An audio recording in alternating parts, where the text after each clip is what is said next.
नमस्कार, स्वदेश न्यूज की खास पेशकश अमरवाड़ा उपचुनाव प्रभुत्व या प्रभाव देख रहे हैं आप। बहुत स्वागत है आपका। मैं हूं आपके साथ ऋषभ राय। मध्य प्रदेश की एकमात्र अमरवाड़ा विधानसभा में उपचुनाव के लिए प्रचार का अंतिम दिन जाहिर है और आदिवासी बाहुल्य सीट पर जीत राजनीतिक दलों के लिए बूस्टर का काम करेगी। ऐसे में अंतिम दिन दोनों परंपरागत प्रतिद्वंदी राजनीतिक दल बीजेपी और कांग्रेस अपना एड़ी चोटी का जोर लगाएंगे। वैसे तो आदिवासी वर्ग के लिए आरक्षित इस सीट पर अभी तक कांग्रेस का ही प्रभुत्व रहा है और बीजेपी केवल 2 ही बार अमरवाड़ा में कमल खिला पाई है। लेकिन पिछले 21 साल में राजनीतिक हालात बहुत बदल चुके हैं और विधानसभा चुनाव में यूं तो छिंदवाड़ा की सभी सातों को जीतकर नाथ ने कमल को पराजित किया है, लेकिन उसके बाद बीजेपी ने आक्रामक रूप से वापसी करते हुए लोकसभा चुनाव में ऐतिहासिक जीत दर्ज करते हुए नाथ के गढ़ में कमल खिलाकर कमाल कर दिया है। और अब डॉक्टर मोहन यादव की अगुवाई में बीजेपी अमरवाड़ा में अपना प्रभाव दिखाने की पुरजोर कोशिश कर रही है और 10 जुलाई को एमपी के अमरवाड़ा में उपचुनाव होना है। और यह सिर्फ एक उपचुनाव नहीं बल्कि बीजेपी और कांग्रेस की नाक का सवाल बन गया है। छिंदवाड़ा लोकसभा जीतने के बाद बीजेपी इस विधानसभा को जीत लेना चाहती है, तो वहीं कांग्रेस और कमलनाथ लोकसभा की हार का बदला लेने के मूड में है। अमरवाड़ा में मुख्य मुकाबला तो बीजेपी प्रत्याशी कमलेश शाह और कांग्रेस प्रत्याशी धीरेन्द्र शाह इनवाती के बीच में होना है, लेकिन आदिवासी बहुल सीट पर गोंडवाना गणतंत्र पार्टी दोनों दलों के वोटर्स को सेंध लगाने का दम रखती है। गोंडवाना गणतंत्र पार्टी के उम्मीदवार देवरावेन भलावी पर भी सबकी नजरें लगी हुई हैं, क्योंकि साल 2003 में अमरवाड़ा से गोंडवाना गणतंत्र पार्टी चुनाव जीत चुकी है। बीजेपी प्रत्याशी कमलेश शाह 3 बार से अमरवाड़ा के विधायक हैं, यहां के प्रतिष्ठित हर्रई राजघराने से आते हैं। वहीं कांग्रेस प्रत्याशी धीरेन्द्र शाह इनवाती की वैसे तो कोई राजनीतिक पृष्ठभूमि नहीं है, लेकिन आंचल कुंद दादा दरबार से होने के कारण उन्हें हल्के में नहीं लिया जा सकता, क्योंकि आदिवासी बहुल इस सीट पर आदिवासी वोटर्स का अंचल कुंड धाम से जुड़ाव है। बीजेपी ने भले ही विधानसभा चुनाव में बंपर जीत दर्ज की हो, लेकिन छिंदवाड़ा में वो सेंध नहीं लगा पाई। यहां सभी सीट कांग्रेस ने जीती थी। अमरवाड़ा में आखिरी बार बीजेपी 2008 में विधानसभा चुनाव जीती, उसके बाद से ही बीजेपी को यहां जीत का इंतजार है। बीजेपी की तरफ से मुख्यमंत्री मोहन यादव ने मोर्चा संभाल रखा है, वहीं कांग्रेस की ओर से कमलनाथ भी अपने गढ़ की विधानसभा सीट को बचाने में एड़ी चोटी का जोर लगा रहे हैं। अमरवाड़ा विधानसभा सीट अनुसूचित जनजाति आरक्षित सीट है। ग्रामीण और शहरी वोटर्स का अनुपात देखें तो कुल वोटर्स का करीब 93% वोटर ग्रामीण क्षेत्रों से हैं, यानी 93% जो वोटर हैं वो ग्रामीण क्षेत्र से आते हैं। आदिवासी बहुल क्षेत्र वैसे ही है, यानी इस विधानसभा सीट पर जीत का फैसला ग्रामीण आबादी ही करती है। ऐसे में 13 जुलाई को आने वाला परिणाम तय करेगा कि प्रभुत्व और प्रभाव की इस जंग में किसका पलड़ा भारी रहता है। और इसी पर हम चर्चा करेंगे। तमाम मेहमान भी हमारे साथ जुड़ गए हैं, आपका तारुफ उनसे करवा देते हैं। भारतीय जनता पार्टी से हमारे साथ मिलन भार्गव जी जुड़ गए हैं, बहुत स्वागत है मिलन जी आपका स्वदेश न्यूज में। और साथ ही कांग्रेस से पूर्व विधायक रविंद्र तोमर जी हमारे साथ जुड़ गए। रविंद्र जी बहुत स्वागत है आपका स्वदेश न्यूज में। और स्वदेश न्यूज की सीनियर एडिटर मुक्ता पाठक जी हमारे साथ मौजूद है। मुक्ता जी आपका भी बहुत स्वागत है। और लगातार मुक्ता जी हम चर्चा करते आए हैं जिस तरीके से अमरवाड़ा का उपचुनाव हो रहा है, इससे पहले की चर्चाएं हमने काफी की हैं, लगातार इस पर आप कवरेज भी करती रही है। अब जो अंतिम दौर बचा हुआ है प्रचार प्रसार का, किस और ये दौर आ गया है और खासकर जो त्रिकोणीय मुकाबले की चर्चा भी हो रही है, क्योंकि गोंडवाना गणतंत्र पार्टी लगातार 2003 में पहले आपसे चुनाव जीत चुकी है, इस बार त्रिकोणीय मुकाबला देखा जा रहा है या फिर मुख्य तौर पर भारतीय जनता पार्टी और कांग्रेस के बीच में मुकाबला आप देख रही है मुक्ता जी? आपने ऋषभ देखिए मुकाबला बहुत दिलचस्प है, क्योंकि जैसा आप लगातार कह रहे हैं कि साख का सवाल है। देखिए यहाँ पे अभी हाल ही में जो लोकसभा चुनाव हुए हैं उसमें बीजेपी ने यहाँ पे जीत हासिल की है, तो उस जीत को इस बार फिर से उपचुनाव में दोहराना है। और हम लगातार देख रहे हैं, प्रदेश अध्यक्ष वीडी शर्मा जी को देख रहे हैं, अभी 2 दिन पहले ही वो दौरे पे थे, वहां पे चुनाव प्रचार प्रसार में थे। आज मुख्यमंत्री डॉक्टर मोहन यादव एक बार फिर से पहुंचे हैं अमरवाड़ा। लगातार हमने देखा है कि कई बार वो कई दौरे कर चुके हैं।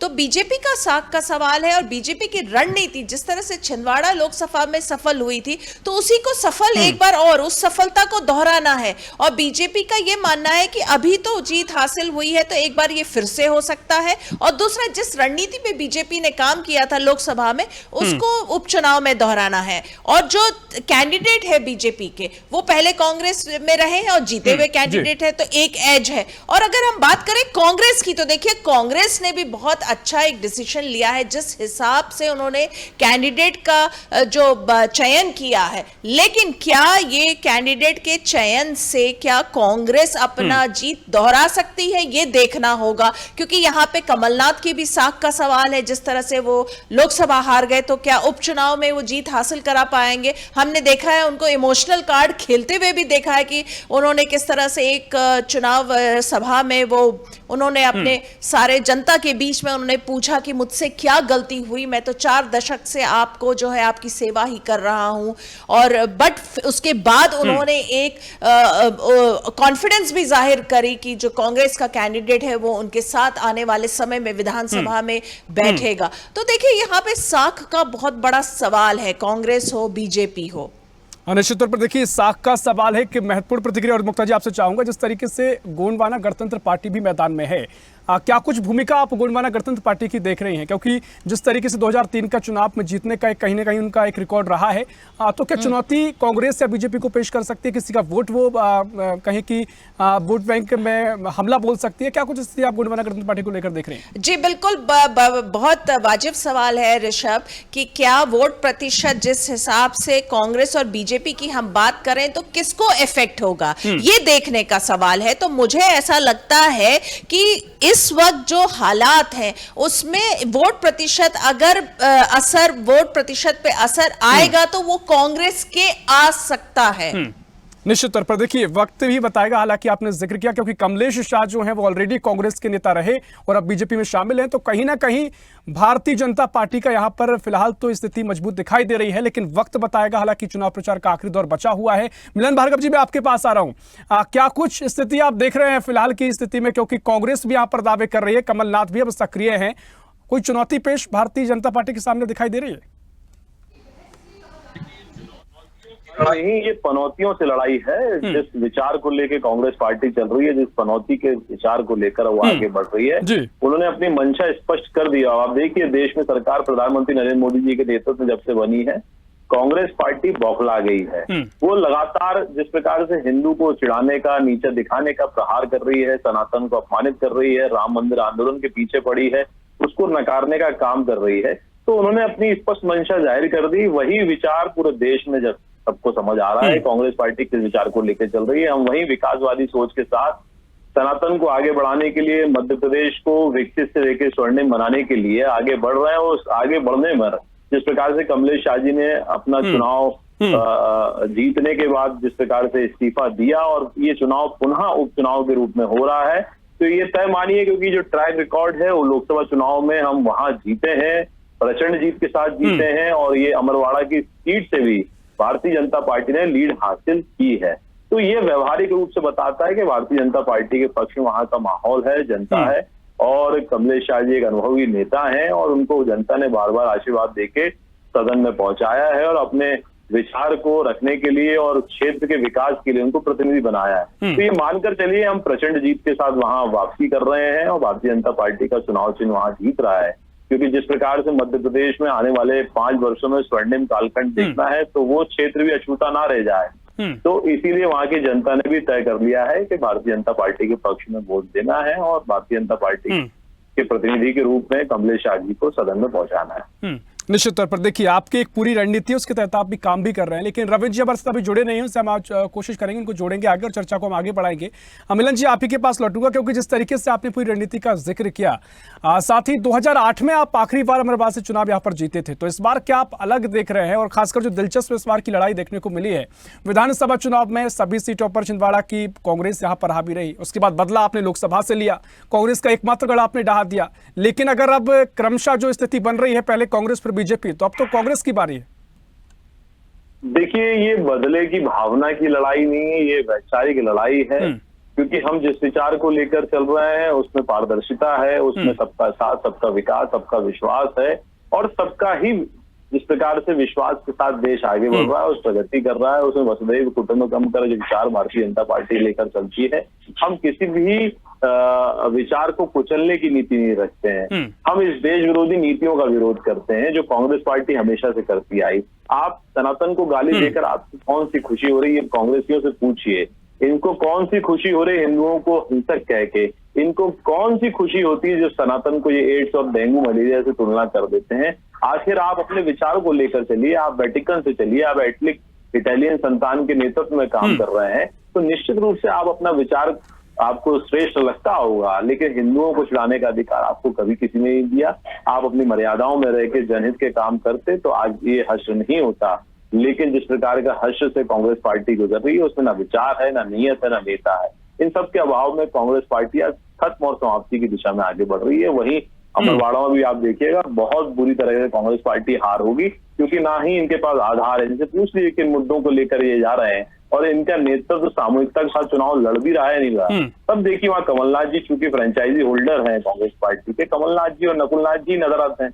किस प्रकार का बीच में गोपनीय तरीके से विदेश यात्रा पे चल गए, फिर अचानक से आते हैं और फिर गायब हैं। तो ये बताता है कांग्रेस पार्टी वहां चुनाव नहीं लड़ रही है, और चुनाव से पूर्व ही वो हार मानकर अपना मंथन और जिस प्रकार से चिंतन कर रही है, तो उसमें बताता है कांग्रेस पार्टी हार स्वीकार कर चुकी है। चलिए ठीक है। देखिए रविंद्र जी भी हमारे साथ जुड़ गए हैं। रविंद्र जी बहुत स्वागत है आपका, थोड़ी देर से आप जुड़े, मैं आप पर ही आ रहा हूं। जिस तरीके से अब भारतीय जनता पार्टी यहाँ पर आश्वस्त नजर आ रही है, अमरवाड़ा चुनाव काफी साख का सवाल भी बताया जा रहा है, और इससे पहले देखिए तमाम मंथन कांग्रेस भी कर रही है, और भारतीय जनता पार्टी ने तो मध्य प्रदेश की सभी लोकसभा सीटें जीती, उसके बाद भी मंथन हुआ, और वी.डी. शर्मा कह रहे हैं कि 80% जो बूथ हैं वो बीजेपी ने जीते हैं। अब जो बाकी 20% है वो आगे उन पर तैयारी रहेगी, वो जीतेंगे। लेकिन फिलहाल जो साख का सवाल अमरवाड़ा है, इसको लेकर बीजेपी आश्वस्त है, और 2008 में एक बार जीत चुकी है, एक बार फिर ये दोहराएंगे। और क्या कुछ आपकी रणनीति है, क्योंकि वो साफ तौर पर कह रहे हैं कि राष्ट्रीय मुद्दे भी दिखाई देंगे, जो कांग्रेस ने कहा है, राहुल गांधी के बयान का जिक्र किया, सभी इन पूरे सिनेरियो का इस बार जनता जवाब देगी, और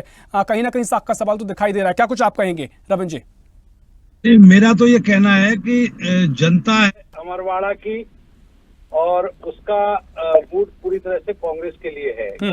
इसलिए भी है कि भारतीय जनता पार्टी ने 2023 में जो विधानसभा का चुनाव संपन्न हुआ, उस समय जो वायदे किए थे, किसान के 27 रुपए में गेहूं खरीदेंगे, धान खरीदने का जो कमिटमेंट किया था, दूसरा उन्होंने गैस सिलेंडर 450 रुपए में देंगे, लाडली बहना को 3000 रुपए देंगे, ये सारे के सारे वायदे उनके धरे रह गए, कोई वायदा पूरा नहीं किया। जनता इस बात को समझ। दूसरी महत्वपूर्ण बात यह है कि अमरवाड़ा की जनता ने कांग्रेस पार्टी का विधायक चुना था 5 साल के लिए, और वो भारतीय जनता पार्टी में चले गए।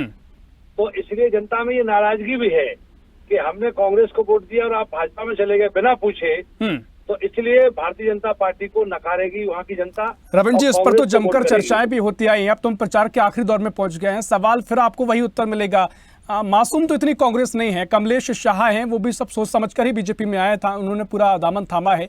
तो कहीं ना कहीं बीजेपी आरोप लगाते हैं आप अपने दामन को नहीं बचा पा रहे, फिर आरोप बीजेपी पर क्यों लगाते हैं? आरोप लगाने वाली, आरोप और प्रत्यारोप की राजनीति तो चली रही। भारतीय जनता पार्टी के पास करने को तो कुछ है नहीं, केवल आरोप और प्रत्यारोप की राजनीति करके ही वो जनता को के साथ छलावा कर रहे हैं। दूसरी बात, महंगाई और भ्रष्टाचारी और बेरोजगारी से लोग तंग हैं। सबसे महत्वपूर्ण बात यह है कि भारतीय जनता पार्टी इसलिए भी मात खाएगी वहाँ कि इन्होंने जो कहा वो नहीं किया। तीसरी बात यह है कि जो हमने कैंडिडेट दिए हैं, जो कैंडिडेट कांग्रेस पार्टी ने दिए हैं, वो उनके साथ आस्था भी है वहाँ के लोगों की, और वो महत्वपूर्ण होता है। जहाँ लोगों की आस्था होती है तो आस्था पे अपना वोट भी करते हैं, और निश्चित रूप से कांग्रेस को वहाँ की जनता जिताएगी। रहा सवाल कार्यकर्ताओं का, छिंदवाड़ा जिले के अंदर, लेकिन रविंद्र जी आस्था तो नकुलनाथ के प्रति भी थी, कमलनाथ को भी लोग भली भांति जनता मानती है, उनका गढ़ कहा जाता है। ये विषय जो मैं बता रहा हूँ, ये आप वहाँ के लोगों से पूछिए, वो खुद ही बताएंगे कि हमारी आस्था है। पूरा का पूरा गढ़ कमलनाथ का है, नकुलनाथ यहाँ के बड़े चेहरे हैं, तब लोकसभा में उनकी स्थिति उतनी बेहतर नहीं रह पाई। तो कैसे आप ये तो चुनाव है, हालांकि भारतीय जनता पार्टी पूरी ताकत के साथ चुनाव लड़ रही है।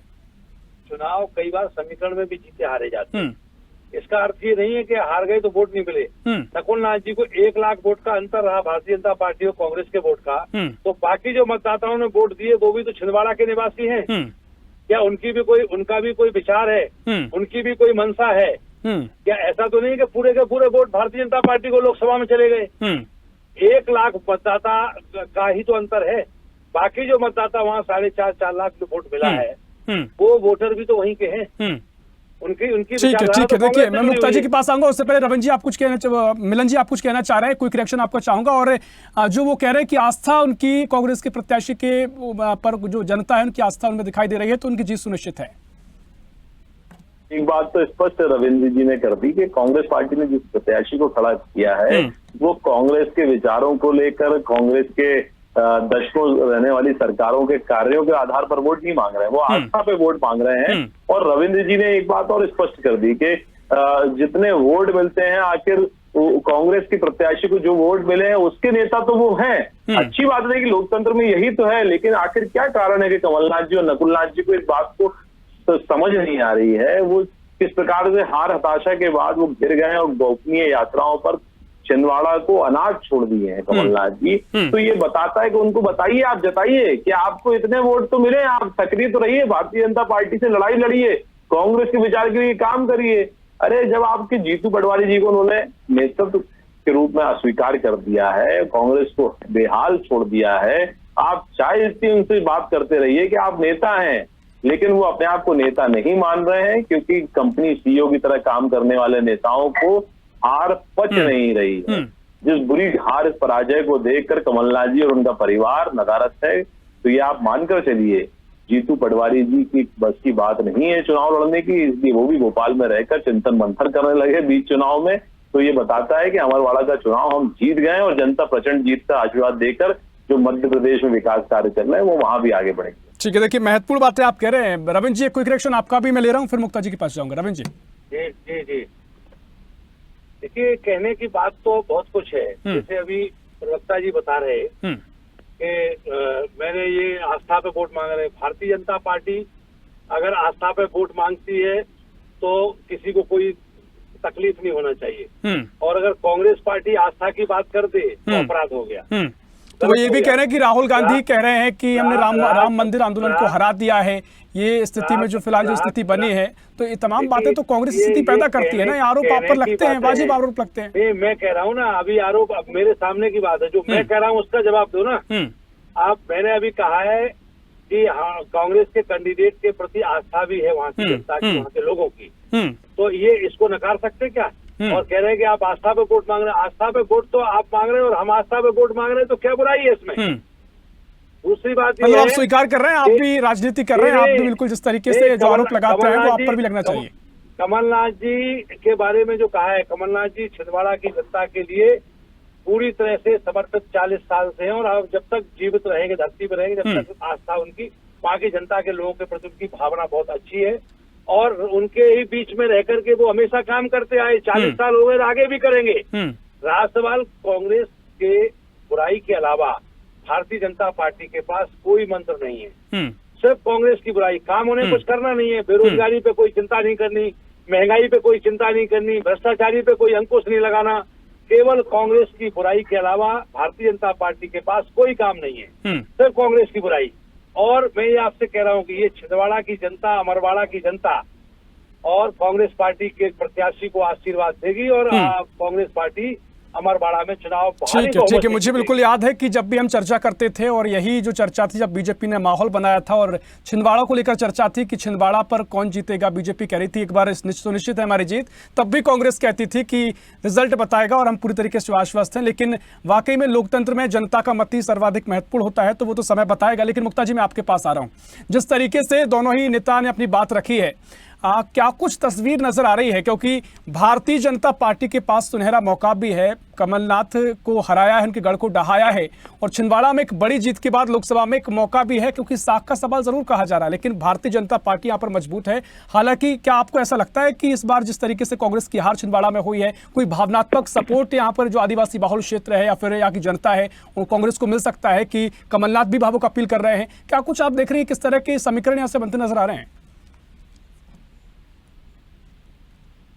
कार्ड कमलनाथ ने खेला, उसका कितना असर होता है ये हमें देखना पड़ेगा। लेकिन एक बात और यहाँ पे है जो अजय सिंह ने कही थी। उन्होंने कहा था कि जो हश्र कांग्रेस का हुआ, जो 0 सीट उसको मिला है लोकसभा में, उसके पीछे कहीं ना कहीं कमलनाथ और उनके बेटे का बीजेपी में जाना और न जाना, ये जो पूरा एक कवायद थी, उसका जो है बहुत असर जो है कांग्रेस पर हुआ। उससे कांग्रेस का जो एक सीट छिंदवाड़ा भी थी वो भी वो जीत नहीं पाई। तो 2 फैक्टर्स हैं यहाँ पे, और इसीलिए हम देख रहे हैं कि कमलनाथ भी चुनाव प्रचार प्रसार में बहुत ज्यादा नहीं दिख रहे हैं, थोड़ा बहुत वो आए हैं। क्यों? क्योंकि वो उन्हीं का गढ़ है। अगर वो बिल्कुल भी एक दिन या 2 दिन भी नहीं आएंगे तो ये सवाल तो पूछेगा। बीजेपी ऐसी भी पूछ रही है कि आप नहीं आ रहे हैं, आप लगातार नहीं आ रहे हैं, तो 1-2 दिन आए, इमोशनल कार्ड खेला, तो ये दोनों बातें हैं। तो ये इन दोनों बातों में कौन सा चलता है? क्या उनके जाने से विपरीत असर होगा, जो कांग्रेस के कई वरिष्ठ नेता कहते हैं, और जो इमोशनल कार्ड उन्होंने खेला है क्या उसका असर होगा, ये देखना होगा। लेकिन देखिए, बीजेपी की रणनीति को आप अभी जो साख का सवाल है वो डॉक्टर मोहन यादव के लिए, अभी उन्होंने 29 सीट्स हासिल किया है। उनके लीडरशिप में एक रिकॉर्ड बना है, 4 दशक के बाद 29 सीट्स लोकसभा में मध्य प्रदेश ने हासिल किया है। प्रदेश अध्यक्ष वीडी शर्मा की बात करें तो उनकी अध्यक्षता, सत्ता संगठन का तालमेल, और उसके अब लोकसभा चुनाव के जस्ट बाद ये उपचुनाव है, तो ये सीट बीजेपी के लिए जीतना बहुत जरूरी है। और वहां पे अगर हम कांग्रेस की बात करें तो वहां भी साख का सवाल है, चाहे वो पूर्व मुख्यमंत्री कमलनाथ हो, चाहे जीतू पटवारी हो। लेकिन जीतू पटवारी को हम लगातार जो देख रहे हैं, हाँ वो चुनाव के लिए प्रचार प्रसार के लिए पहुंचे थे, लेकिन अभी जो है आखिरी दिनों में हम देख रहे हैं कि वो लगातार भोपाल में यहाँ पे बैठ के कर रहे हैं। तो ये सारी बातें हैं, और इसमें जो एज दिखता है वो बीजेपी का दिखता है, क्योंकि अभी बीजेपी ने छिंदवाड़ा में जीत हासिल की है। बिल्कुल मुक्ता जी, लगातार आपने कवरेज भी किया है। जो हम तस्वीरें देख रहे हैं, जो भीड़ के अगर हिसाब से आकलन किया जाए, जो मुख्यमंत्री मोहन यादव जब वहां पहुंच रहे हैं तो जमकर भीड़ हमें देखने को मिल रही है, और सूबे का मुख्यमंत्री जाता है तो उसका एक दबदबा होता है। तो क्या भीड़ जो बीजेपी की रैलियों में आ रही है वो क्या वोट बैंक में तब्दील होगी, या फिर कांग्रेस के नेताओं की जो रैलियां हो रही, जीतू पटवारी का जिक्र लगातार हो रहा है, वहां पर भी यही स्थिति देखने को मिल रही है? देखिए, एक और बात है ऋषभ, जो सरकार है मध्य प्रदेश में इस समय बीजेपी की है, लोकसभा की सारी सीट्स बीजेपी की है, और ये उपचुनाव में अगर ये सीट भी, जनता के मन में ये भी आ सकता है सवाल कि हमारा विधायक जो है वो बीजेपी का हो तो वो फायदे का सौदा है। क्यों? क्योंकि विकास के काम होंगे। कांग्रेस को जिताने से एक और बात रहती है, अगर कांग्रेस के विधायक बनते हैं तो विकास के काम उस हिसाब से नहीं, उस गति से नहीं हो पाते जो बीजेपी के विधायक, जो बीजेपी का अगर विधायक हो उसके जीतने से होगा। तो ये भी एक फैक्टर है जो काम करेगा। निश्चित तौर पर जनता कहीं ना कहीं मूड में भी रखती है, क्योंकि सरकार भी बीजेपी की है, और अगर विधायक भी यहाँ से आता है तो कहीं ना कहीं चर्चा का विषय तो ये होता है। रविंद्र जी, मैं आपके पास आऊंगा, समय हमारे पास कम है, चाहूंगा कम शब्दों में अपनी टिप्पणी कीजिए। जिस तरीके से मुक्ता जी ने जिक्र किया कि कमलनाथ और नकुलनाथ की चर्चाएं तेज हुई थी कि बीजेपी में शामिल हो सकते हैं, क्या वहां से जनता के भीतर एक अविश्वास पैदा हुआ कि अगर ऐसी स्थिति है तो जनता कहीं ना कहीं वो कांग्रेस के प्रति या फिर कमलनाथ के प्रति वो भाव प्रकट नहीं कर पाई, और जो हमने परिणाम में देखा है, और इस बार अगर ऐसा नहीं है, आपने मजबूत छवि की है, तो वो तस्वीर बदली है, छवि को बदला है, तो क्या कुछ बड़ी वजह आप बताएंगे? बड़ी वजह यही है कि लोगों को भरोसा हो गया है, कमलनाथ जी, नकुलनाथ जी पलायनवादी नेता नहीं है, वो बड़े नेता हैं, और 40 साल से अजय योद्धा उस क्षेत्र तो वो तब भी कह सकते थे कि हम ऐसी स्थिति नहीं है, तब भी उन्होंने इनकार नहीं किया था कि भारतीय जनता पार्टी में शामिल हो रहे हैं कि नहीं? नहीं, ये तो सब चीजें, बहुत सारी चीजें ऐसी हैं, कुछ होती है, कुछ बनाई जाती है। जबकि उनको जाना होता तो कौन रोकता? उनको जाना ही नहीं है, क्योंकि वो कांग्रेस के लिए हमेशा अपनी पूरा जीवन लगा दिया, जिन्होंने क्यों जाएंगे वो कांग्रेस छोड़? चलिए ठीक है, समय कम बचा है। मिलन जी, क्विक रिएक्शन, आपका आखिरी प्रतिक्रिया। देखिए, इससे पहले भी लोकसभा के चुनाव में जिस प्रकार से कमलनाथ जी ने शराब बांटकर और षड्यंत्र करके चुनाव जीतने का हथकंडे अपनाए, वहां की जनता ने नकारा है, और ये अमरवाड़ा की जनता है, वो देख रही है कि मध्य प्रदेश में जिस प्रकार से विकास के कार्य पिछले 20 वर्षों में चल रहे हैं, वो कहीं ना कहीं अछूते छिंदवाड़ा के रूप में रहे हैं। अब छिंदवाड़ा की जनता ने भी तय कर लिया है कि भारतीय जनता पार्टी के साथ रहकर जिस प्रकार से मध्य प्रदेश और देश में विकास हो रहा है, समय हमारे पास इतना ही मिलन जी, लेकिन काफी दिलचस्प हो जाता है, क्योंकि भारतीय जनता पार्टी की एक जैसी रणनीति, एक जैसी प्रतिक्रिया हमेशा होती है, क्योंकि पूरे दमखम के साथ वही रणनीति होती है, वही नेता लगातार जमीन पर उतरते हैं, तो स्वाभाविक है आपकी इस तरह की प्रतिक्रिया भी। मुक्ता जी, बहुत शुक्रिया आपका तमाम जानकारी साझा करने के लिए, चर्चा में शामिल होने के लिए। मिलन जी, आपका शुक्रिया। रविंद्र जी, आपका बहुत शुक्रिया चर्चा में शामिल होने के लिए। तो अमरवाड़ा उपचुनाव को लेकर लगातार जो सियासी दल हैं वो जमीन पर उतर रहे हैं, प्रचार प्रसार का दौर जारी है, और देखना दिलचस्प हो गया है, क्योंकि साख का सवाल लगातार बना हुआ है। कौन यहां बाजी मारेगा और कौन यह तय करेगा कि लोकसभा चुनाव के बाद जो परिणाम आए हैं उसके बाद किस कदर दबदबा रहता है और किसकी संभावनाएं नजर आती हैं। फिलहाल के लिए इतना ही। देश प्रदेश की और भी खबरों के लिए देखते रहिए स्वदेश न्यूज, सबसे पहले देश।